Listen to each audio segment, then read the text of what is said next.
chose two options.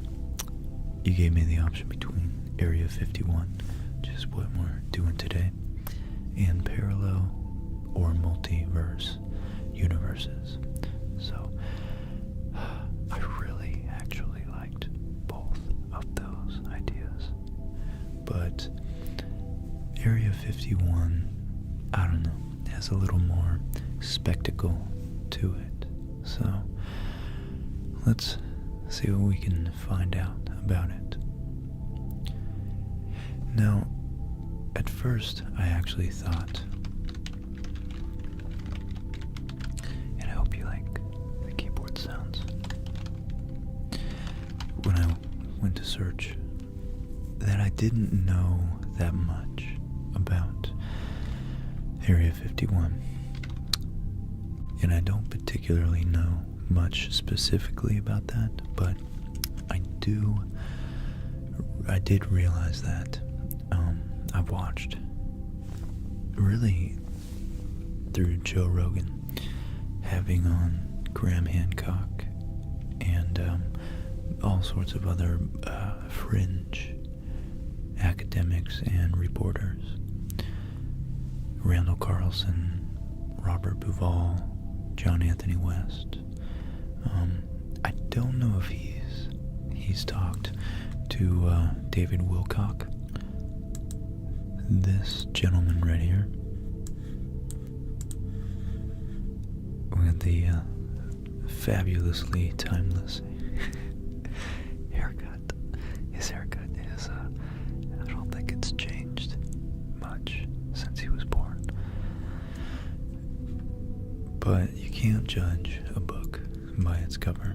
And he's actually, that was actually kind of rude of me to judge him like that. He just owns that haircut so well. I wish I had the courage to do that.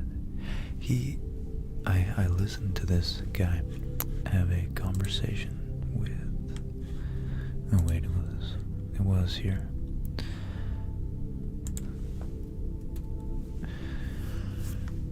With Graham Hancock, about, well, it's funny, it's the meeting of the cocks, I guess, about,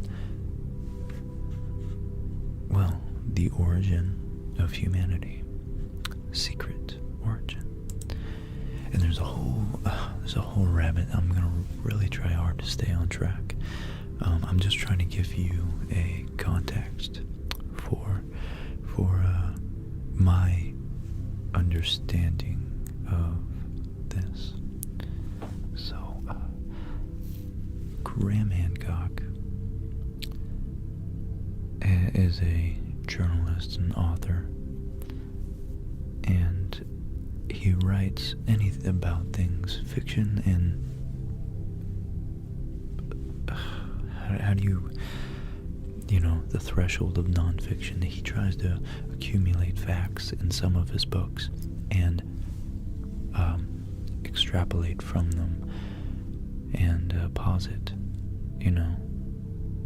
potential origins of humanity and more mystical elements of history, such as maybe the potential, the possibility of an advanced civilization that was on Earth 15, maybe even 30,000 years ago. So I think that's very, very, very interesting to me, especially when they have some evidence, such as Göbekli Tepe. And you know what?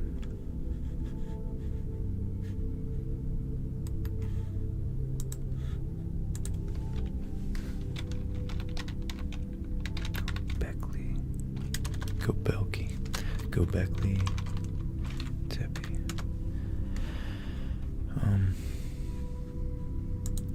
Look up some images for you guys.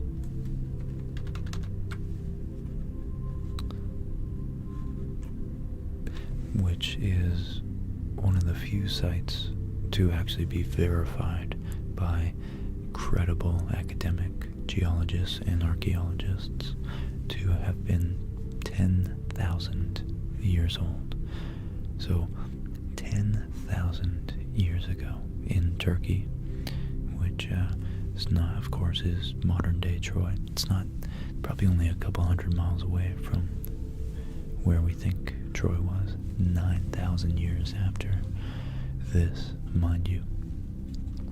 So it's definitely no wonder that perhaps the Trojan Wall claimed to be built, as we're learning in our expedition through the Odyssey, the adventures of Odysseus, that Poseidon himself built the Wall of Troy, which you can't imagine people would come to believe if they A, had no real written history, and B, had no scientific perspective of the world, and the world was more a blend of metaphors and religious imagery and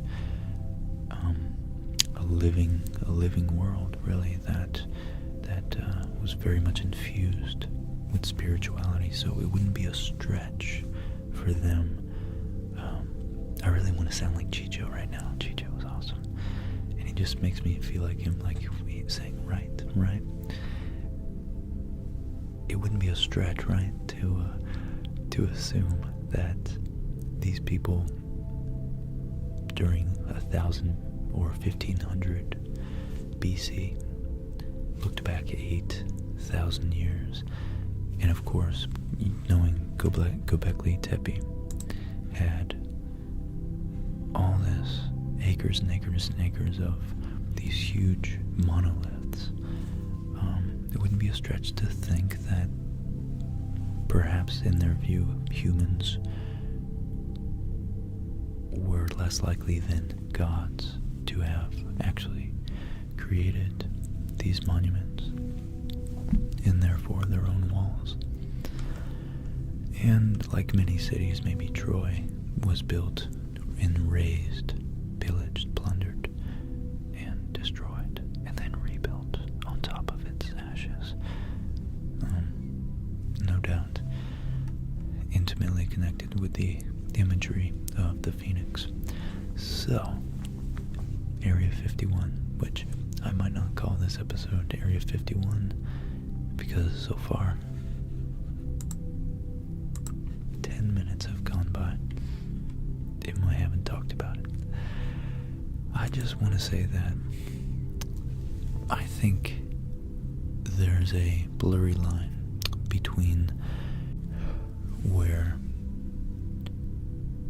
fringe, the word keeps escaping me. I want to say supposition, speculation. There we go, right? Speculation, right? And rigorous adherence to not speculating and just the facts on what we know. And I think science has its merit that it's very valuable to not overextend our certainty of knowledge. And there's so many realms, so many ways I can take this, but I think the great speculators who actually are as rigorous as one can be when speculating about such grandiose things as aliens and deep history, I think they're immensely valuable because they lead to more artistic, more religious, more spiritual, more philosophical, at a more articulated level, understanding of history and the world as we discover it. So I think it's always good to take into account and not be too certain that one area of exploration is sufficient to explain the whole world. So, I just want to credit science and religion and rigorous, archaeology and fact-checking and logic, solid logic and mathematics with narratives and the human experience. And I don't think... I should be doing these, shouldn't I? I just don't think that one or the other has the final word yet. Well, that was a doozy of an intro. And here I thought this would be a 30-minute episode.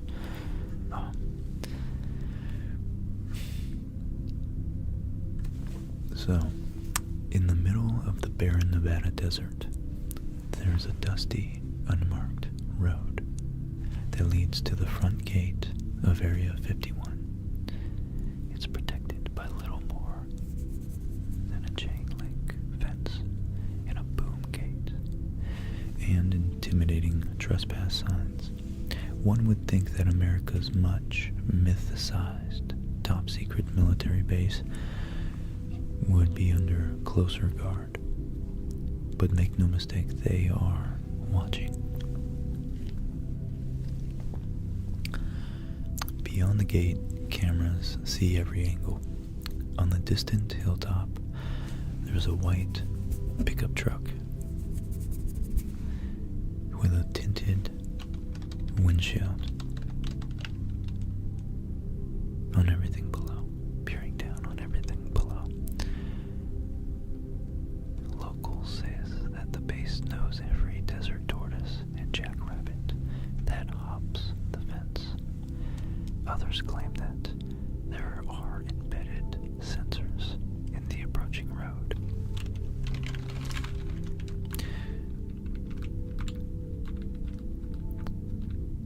And of course, the fact that this speculation, I'm sure, does nothing but boost the aura of mystery behind this site. So what exactly goes on inside Area 51 is speculation. There are, of course, alien conspiracies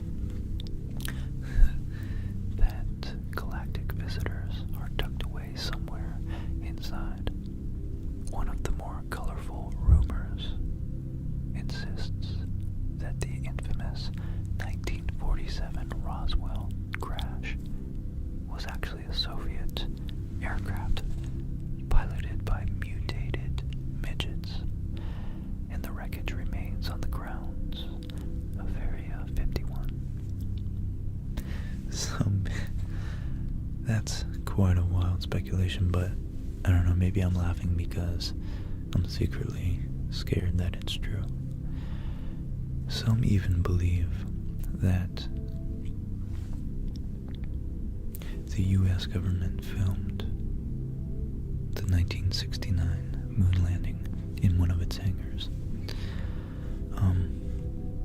For all the myths and legends, what's true is that Area 51 is a real and still very, very active military base. There may not be aliens or a moon landing movie set inside those fences, but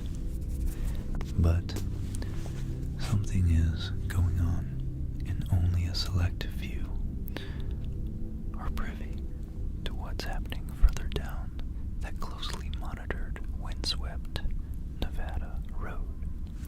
And you know what? I have a little black book of secrets right here.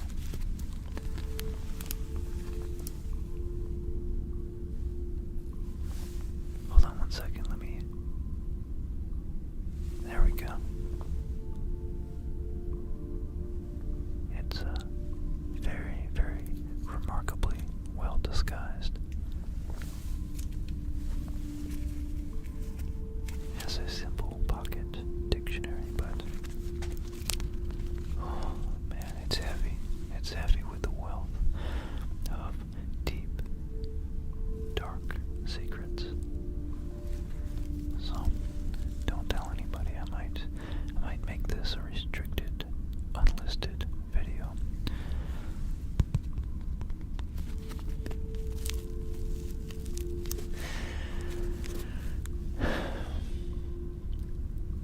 the forbidden aspect.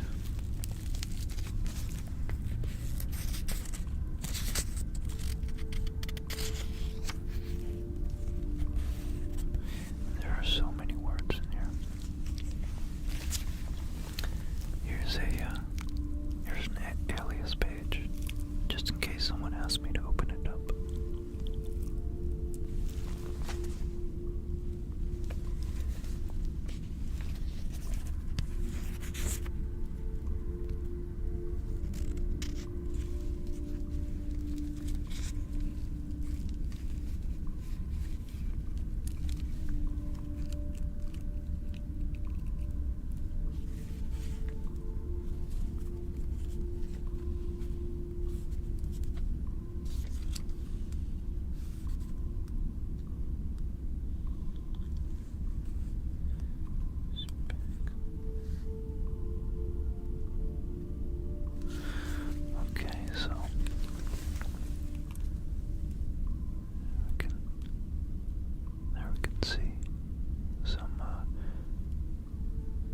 Indecipherable text. It looks normal, but really it's very much encrypted. It's just there to fool you.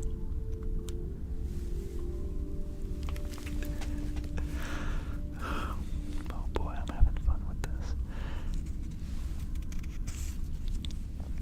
So, alright, I hate when it goes in and out.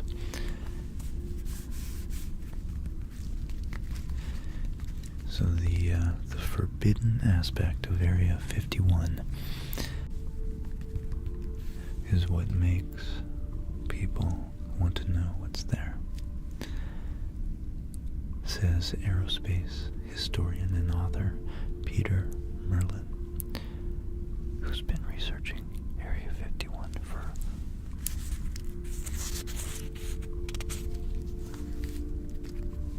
more than 3 decades.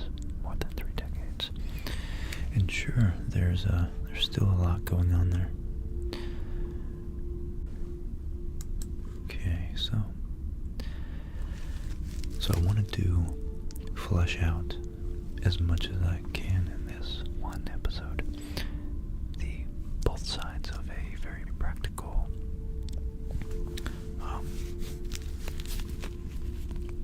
very scientific, very objective, and dispassionate, skeptical of certain skepticism view, and also a more, I would say, a more believable. It's funny because these words are very changeable from depending on the perspective. If you're one that sees all conspiracy as goofy, or one that sees everything as a conspiracy. So from the one side, what is skeptical, could be thinking that it's skeptical to believe in all these alien theories. But on the other side, if you're one who is a conspiratorially minded individual, you might view everything, you might be skeptical of the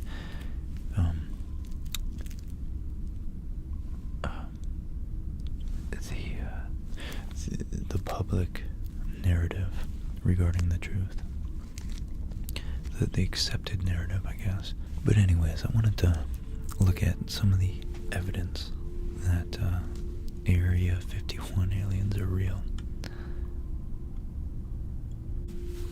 So, the wreckage says there are, so this is going to be a little biased because I personally, I've listened to Tom DeLonge from Blink-182, which, if you guys haven't heard about his departure from Blink-182, especially if you liked their music, you should go check out the Joe Rogan podcast with Tom DeLonge. And it is particularly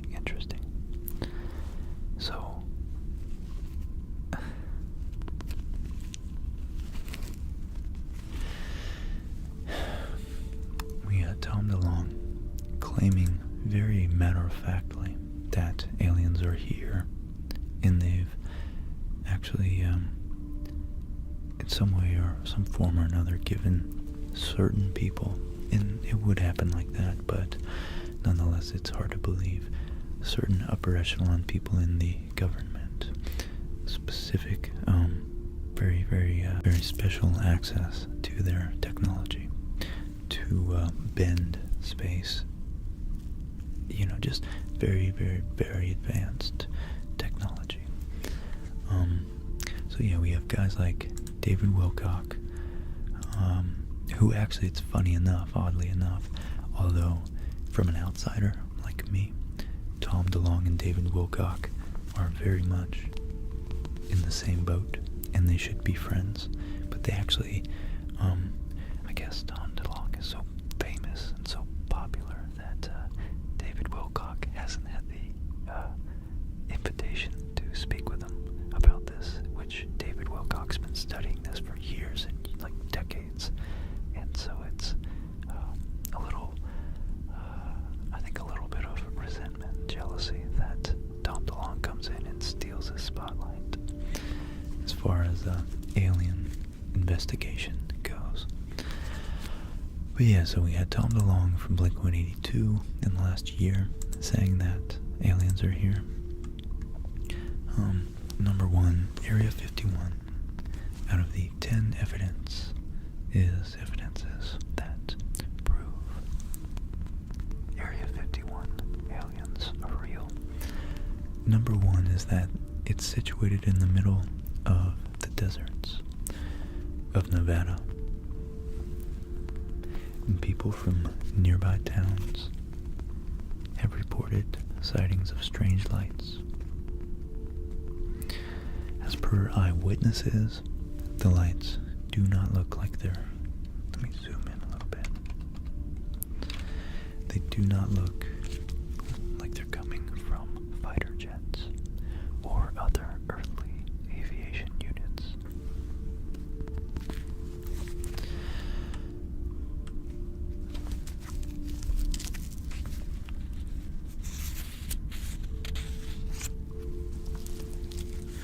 So, number two.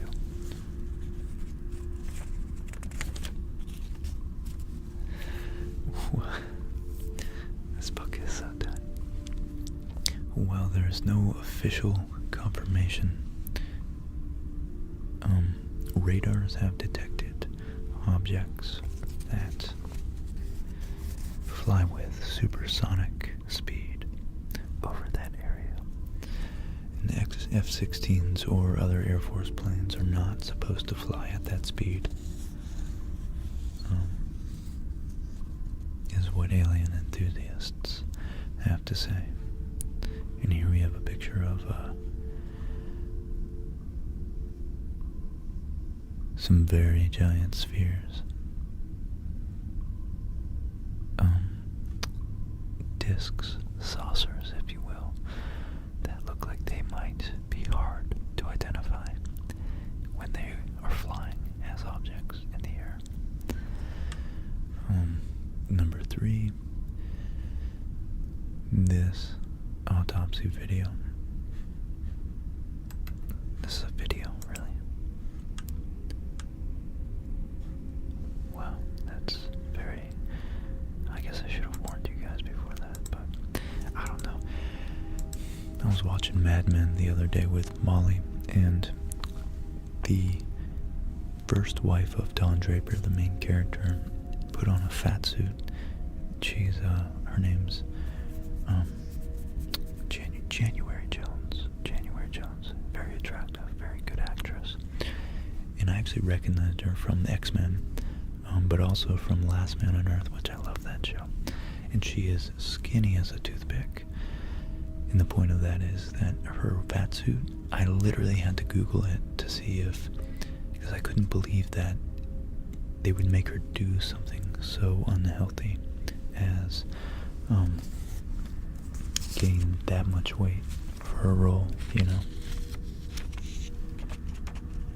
So, come to find out, it was a fat suit, and it was so well done. that you wouldn't know. You simply wouldn't know. Oh. I'll show you. So I think that the aliens, at least pictures of them, could definitely be manufactured.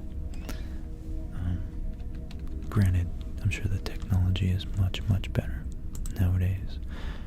Look. Yeah, look at this. So that's her in the fat suit. And it's just, I mean, these pictures don't necessarily do it justice. But she's relatively skinny. Not relatively, she's objectively skinny in real life. So that was her in season 1. That's what she normally looks like. And yeah, this was definitely a fat suit. It's just so realistic looking. I mean, where does the, maybe right there is where the fat suit ends, but still. So I think there's a lot more to prove. You got a lot more to prove than a simple picture.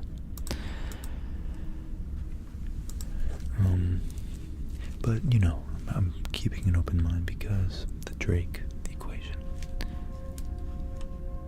is pretty convincing to me that we have so many, we just have billions and billions of stars in our galaxy alone, just our galaxy, and they think trillions of galaxies. We'd be pretty darn special if we truly were the only sentient beings out there. So I just think a lot of this is hopeful, and I also think that it distracts from putting forth genuine effort to make the world that we do know exists and the people we do know are real and suffering, really suffering, and assuaging their suffering, so I'd like to focus on what we do know before we start speculating about conspiracies, but nonetheless I do think it's fun. So the corpse of the alien is believed to have been collected from the crash site. They came in and they grabbed his shirt and ripped it off and collected him. Number 4, the crash remains of Roswell.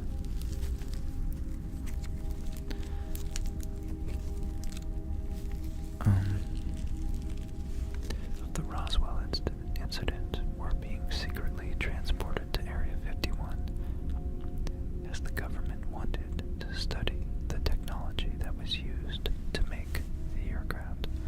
So, yeah. Number 5, which is more convincing, testimonies of ex-employees.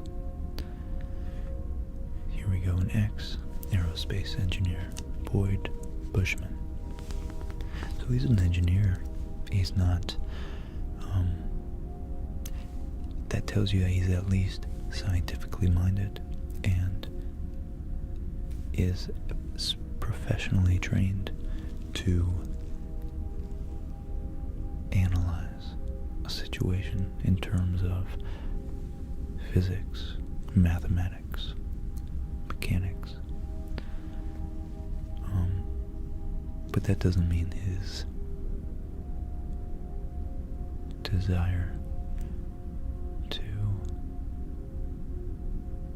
jump to the conclusion that we are among aliens. It's a powerful desire. I think Carl Sagan wanted it too, but his famous dictum was extraordinary claims require extraordinary evidence. So this is a picture, an ex-aerospace engineer Boyd Bushman, who was deployed at Area 51 for a long period, has shared photos of a humanoid creatures that do not belong from this soil. In a statement, Bushman also confirmed that the staffs of Area 51 are a mixed bag of earthlings and extraterrestrial beings. Wow. Wow. Ex-physicist Bob Lazar, who was working, I think this guy is very particularly famous, who was working at Area 51. He had been deployed at the project of reverse engineering the alien aircrafts, which are captured and taken to the ground, to the underground vault of Area 51, and Lazar had to break his oath of keeping silence, keeping secrets of Area 51 concealed in his mind, and revealed strange facts. So, I mean, yeah, I guess it's hard to get to all the facts.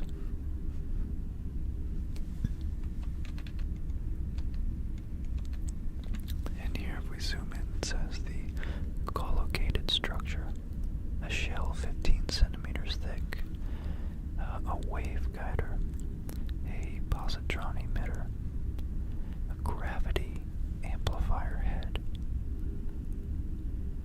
a seat. So that says a seat. So it's just a weird juxtaposition, I guess. All forms inside are smoothed for electronic charge retention. That's interesting.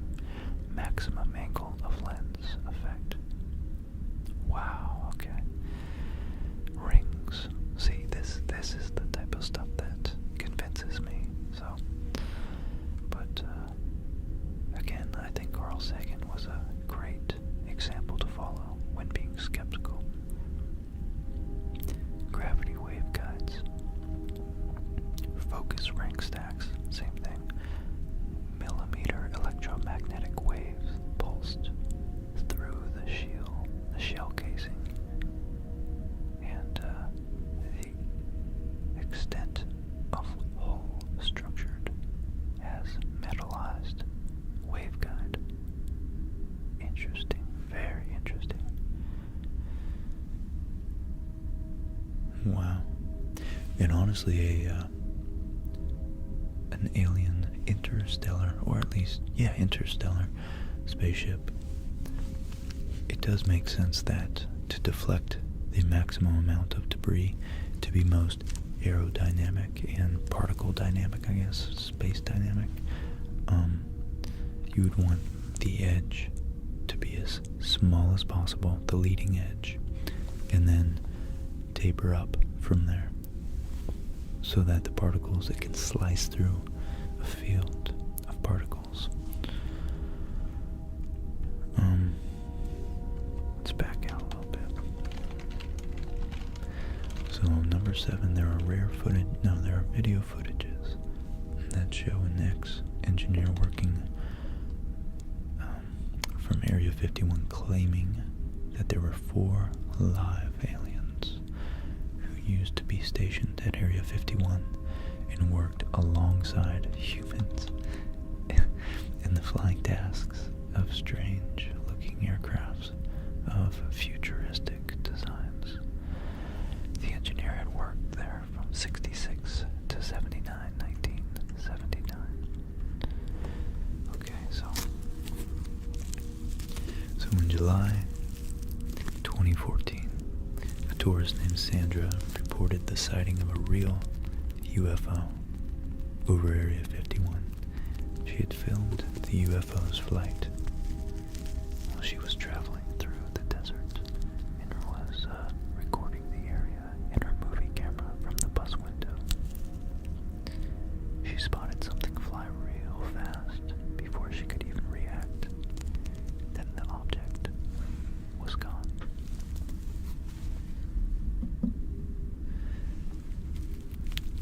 reviewing the film she had taped, she could realize that what it seemed to be a flying bird was an alien UFO in reality. In reality.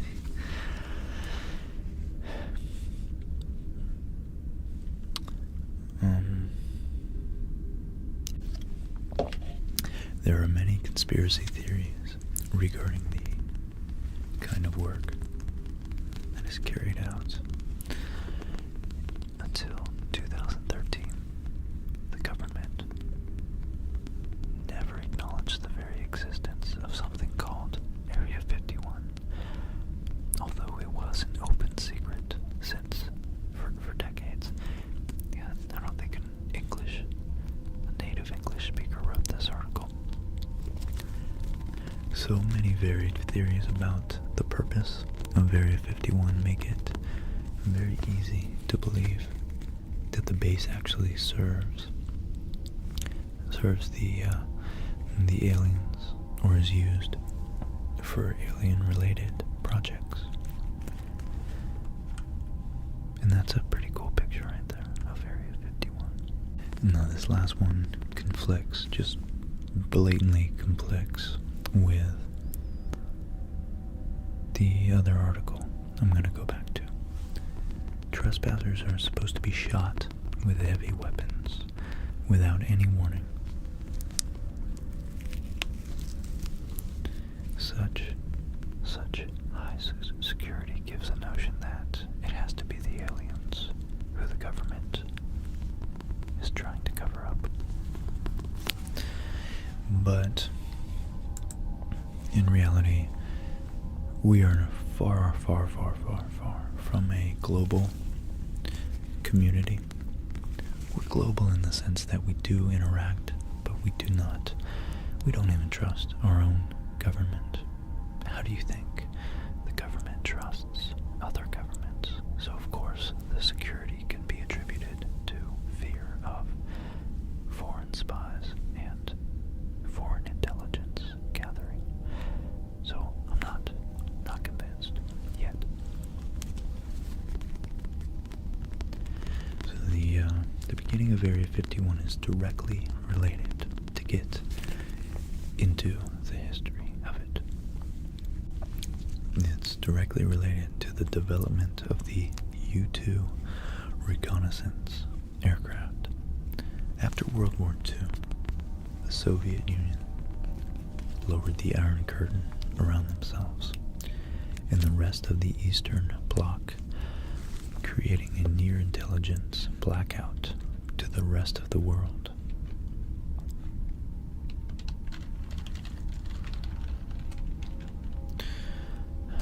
Oh, it's a curtain. I was thinking of the metaphor as a wall. So if you lower it, that means you're open, but it's a curtain, so lowering it means you're closed to the rest of the world. So the Iron Curtain, the notional barrier separating the former Soviet bloc. Okay. And just so we know, so we're clear. Wow, look at that. Here's a good picture. And maybe this one's better. Okay. The route of the Iron Curtain Trail. So it's just east of Finland. It's on the eastern side of the Baltic Sea. So Estonia, Latvia, Lithuania, Poland, East Germany, the Czech Republic, Slovakia, Hungary, Romania, Bulgaria, and they were all on the within the Iron Curtain.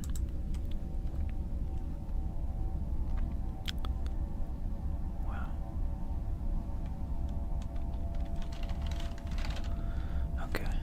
Very interesting. I wonder if that's a joke. Oh, bro,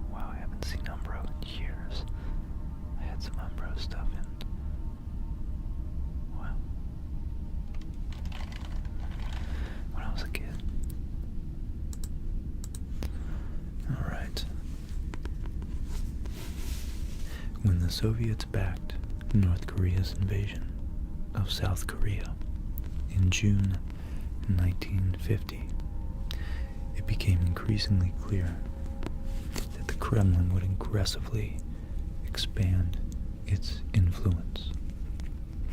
America worried about the USSR's technology intentions, and ability to launch a surprise attack, only a decade removed from the Japanese attack on Pearl Harbor. So, anybody old enough, let's see, I start remembering things from when I was about maybe 8, in terms of like understanding more wide, not political, but more national and global events that happened. So anybody maybe born, or an intelligent kid born before that, later than that, but maybe 1993, definitely remembers some shape, some form of 9/11. And I like to put it in perspective. I like to put it in perspective of, 10 years. 1945 and 1955, or 1940 and 1950, is the same as 2001 to 2011. So, just, it's interesting to reference modern events and have a connection between those two times. So in the early 50s, the U.S. Navy and Air Force sent low-flying aircraft on reconnaissance missions over the USSR, but they were at constant risk of being shot down. In November 1954, President Eisenhower approved the secret development of a high-altitude reconnaissance aircraft called the U-2 program. And one of the first orders of business was to track down a remote, covert location and training for training and testing. So they found it in the southern Nevada desert, near a salt flat known as Groom Lake, which had once been a World War II aerial gunnery range for the Army Air Corps pilots. Known by its map designation as Area 51, this middle-of-nowhere site became a top secret military base to convince workers to come. Kelly Johnson, one of the leading engineers there of the U-2 project, gave it a more enticing name: Paradise Ranch. Paradise Ranch. And here we have a nice little, I wonder where that font came from. Maybe some early sci-fi movies. But we have a nice cool little road sign that says Extraterrestrial Highway, I think, with a bunch of stickers on it. So, making a myth, the U-2 testing began in July 1955, and immediately reports came flooding in about UFO sightings, unidentified flying objects. If you read the details of a 1992 CIA report that was declassified with redactions in 1998 and then released nearly in full in 2013, it's easy to see why. Many of these sightings were observed by commercial airline pilots who had never seen an aircraft fly at such high altitudes. whereas today's airliners can soar as high as 45,000 feet, which is 9 miles, I think, almost 9 miles. In the mid-1950s, airlines flew only at about 10 to 20,000 feet. No military aircraft, which is probably why a lot of the jets, modern jets, get much better fuel efficiency, because they're encountering less air resistance. I think maybe they're tapping into more powerful upper altitude climate, or not climate, but atmospheric currents, wind currents.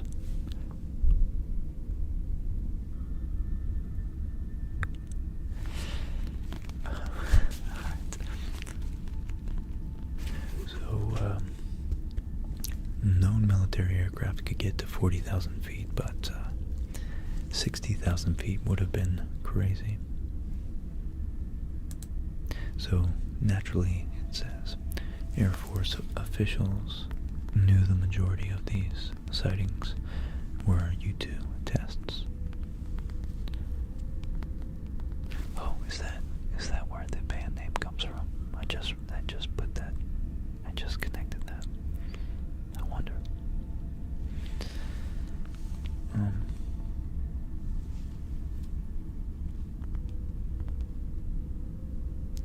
But they were not allowed to reveal these details to public.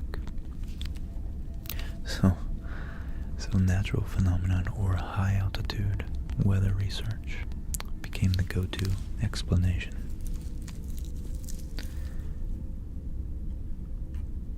What's also interesting about the most recent 2013 report is that it confirms Area 51's existence, while the 1998 version does have significant redactions when referencing the name and location of the U-2 test sites. The nearly unredacted version from 2013 reveals much more, including multiple references to Area 51, Groom Lake, and even a map of the area.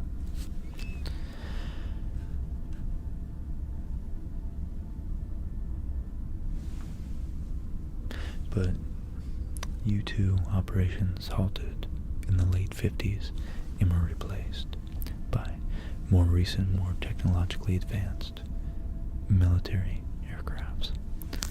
Of course, over the years, the A-12 and numerous stealth aircrafts like the Bird of Prey, the F-117A, and the Tacit Blue have all been developed and tested out there.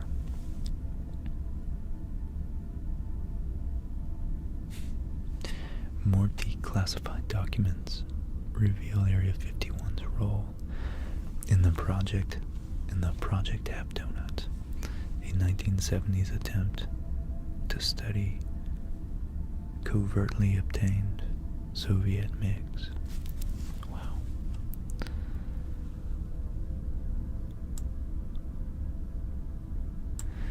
And someone's quoted as saying, I'll read that later, I guess.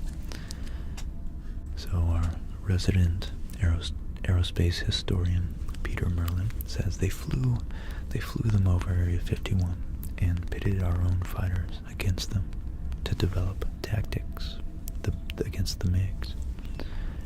And they learned that you can't outturn it, but you can outrun it. And it's still going on today. So instead of MiG-17s and 21s, there's MiG-29s and Su-27s. The fights are ongoing. In September 2017, an Air Force Lieutenant Colonel was killed under mysterious circumstances when his plane crashed in Nevada and the Pentagon would not immediately ID the aircraft. It seems he was most likely flying a foreign jet obtained by the United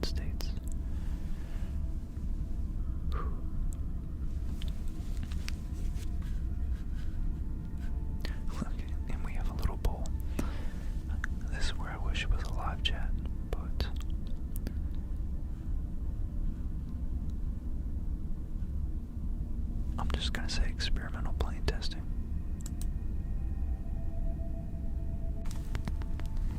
And look at that, it's 41% only think it's not aliens. Still a roughly even ratio though, 60-40.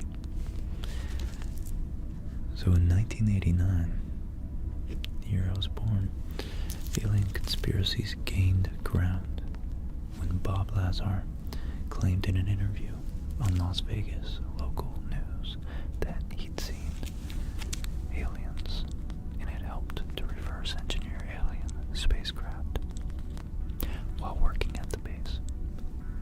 Many have disregarded this as fiction and are even offended at the notion that, including Merlin, who has spent years talking with the former Area 51 engineers and employees, angered by all the fuss about ETs.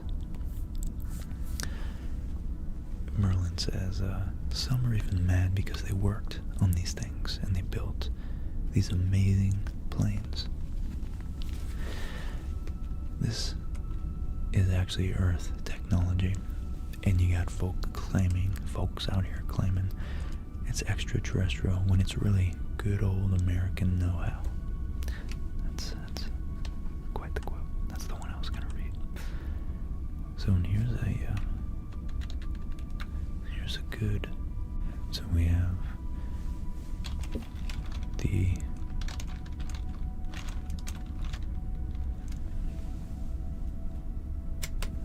aircraft here.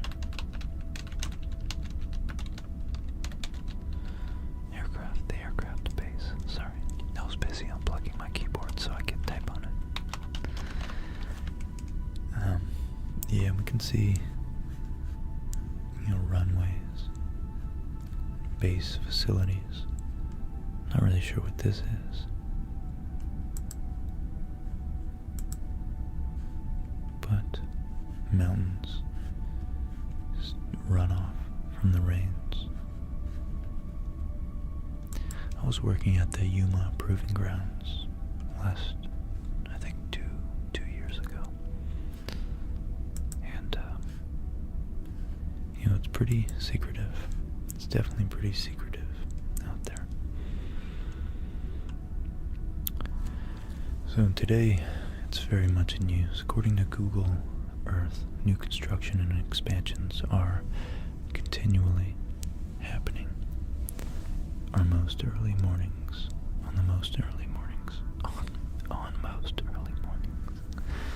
Eagle eyes visitors can spot strange lights in the sky moving up and down.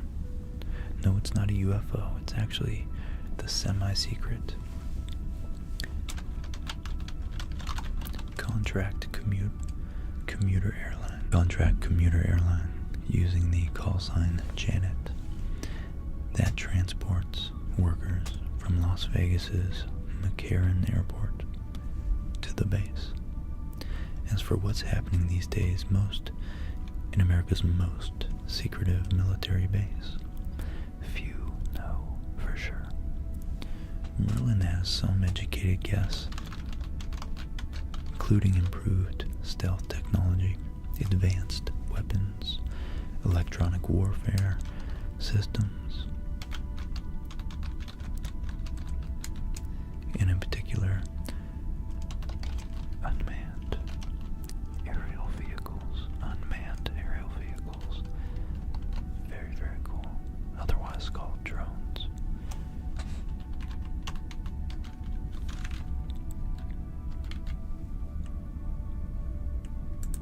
And then other classified aircraft. In the more exotic forms, I like that, of radio communication. Probably different ways of encrypting it and sending and receiving it covertly, and directed energy weapons such as different forms of focused lasers. That's probably what's that called? A redundancy.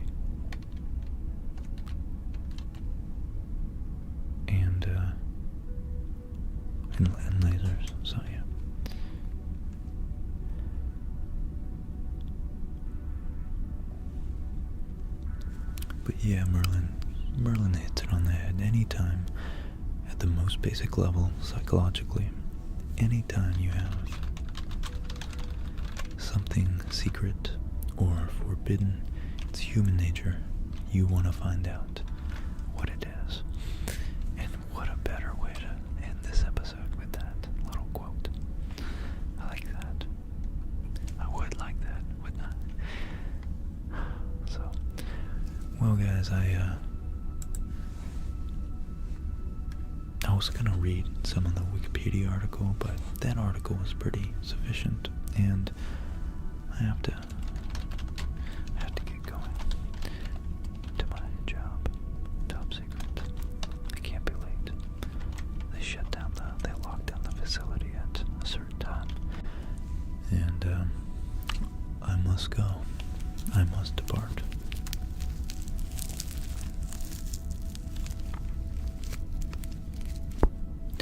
So, my friends, thank you once again. Thank you to everybody who comes out. You guys show so much support, and I don't know, you guys keep the channel alive. I love it, and I'm so grateful for every single one of you. I wouldn't be doing this without you, so thanks for the democratic suggestion of this awesome video topic. I do love exploring these when we get to speculate. I love speculation, so I look forward to many more, and I hope each and every one of you sleep extra well tonight. And as always, I want you to wake up feeling refreshed, a good night's sleep. If you went out drinking last night, drink plenty of fluids, and try not to do it for a couple days. Clear your mind. Eat some good, healthy, fresh, non-preservative food. And I say that because Molly's been getting me to eat good, and I do notice it. I really do. You guys are all great, and I hope you tackle the world with as much piss and vinegar. I don't know what the phrase is, but I hope this helps you get enough restful, deep sleep to just go out there and be that person that you want to be. You know, fake it until you make it, and that's the only advice I could give you. I think each and every one of you, especially that I've gotten to engage with a lot of you on this channel, you all have something going for you in a very special way, and you're all very, I don't know, we're all unique, and I love that. We all have something